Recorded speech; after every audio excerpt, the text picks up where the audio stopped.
in these 4 things. I'll say the 4 things, but then I'll say how from the beginning you can do it. So the 4 things that I started doing, and again, this was just me. I mean, it might work for others, might not. Am I getting a little better in terms of physical health? Now, as you age, your physical health changes, is different, but I'm at least attempting to understand and essentially eat, move, sleep better every day. Emotional health. So many times I thought, I have a business opportunity with this guy. Not such a great person. I could see there's some toxicity around him, but this opportunity seems really huge. So I better ignore the bad sides of this person and focus on the opportunity. Those situations never, ever, like 0 of those situations worked out.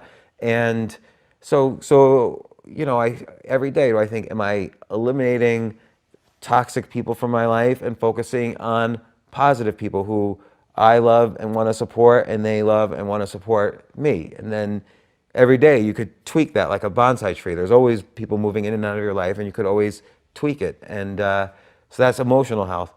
Then creative or mental health. I call it creative health now because mental health means something else. But this is really critical.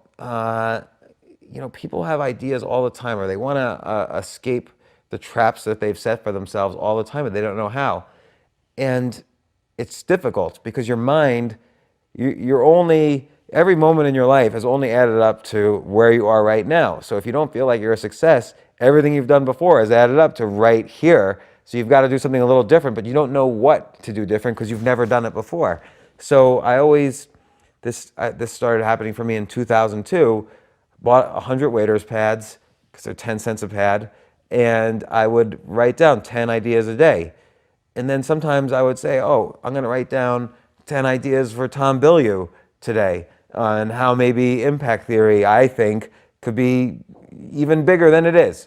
And I might, or maybe I'll write down 10 ways to, 10 ideas for books I could write, or 10 ideas for articles that I could write, 10 ideas for Amazon, and so on. I write 10 ideas every day, not to have good ideas, but to exercise this idea muscle. If you get into, let's say, a bicycle accident and you can't walk for 2 weeks. This happened to Stephen King in his book On Writing. He talks about this. After a few weeks, your leg muscles have atrophied so quickly, you can't walk. You need physical therapy to walk again. So it's the same thing. Most people are walking around or working in their jobs, and they haven't been exercising their idea muscle.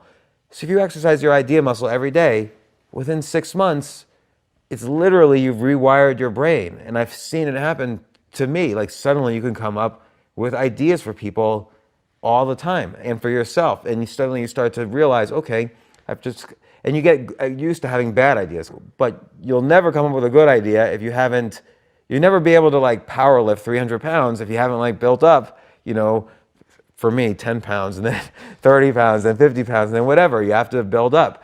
So you have to build up your idea muscle. And then people say ideas are a dime a dozen, and they finish with execution is everything.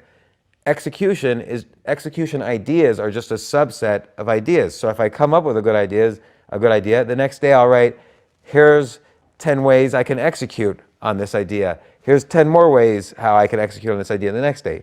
And then you start executing and then you find out very quickly if that was a good idea or not.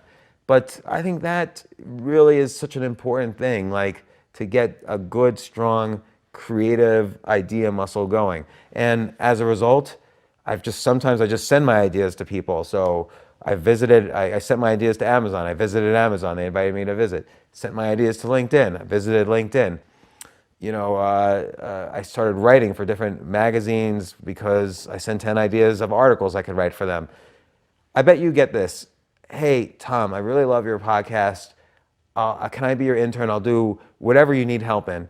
And you want to respond because this person's being sincere. They want to help you, but they just gave you a homework assignment. Like now you have to come up with a way for them to help you. That's now the onus is on you to come up with an idea for them to help you. I always say to people, if you really want to help me, come up with an idea I haven't thought of that will help me, and then figure out how you're going to do it. Then you could be my intern or whatever. The fourth thing is spiritual health.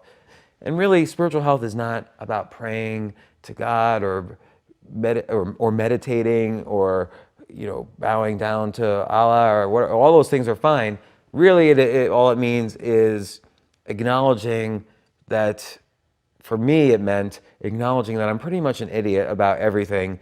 There's nothing I can control in my world, and I can do the best I can and let the world take care of itself. And if I'm doing the best I can, then things will be fine. So that's what I mean by spiritual health. So just those 4 things a day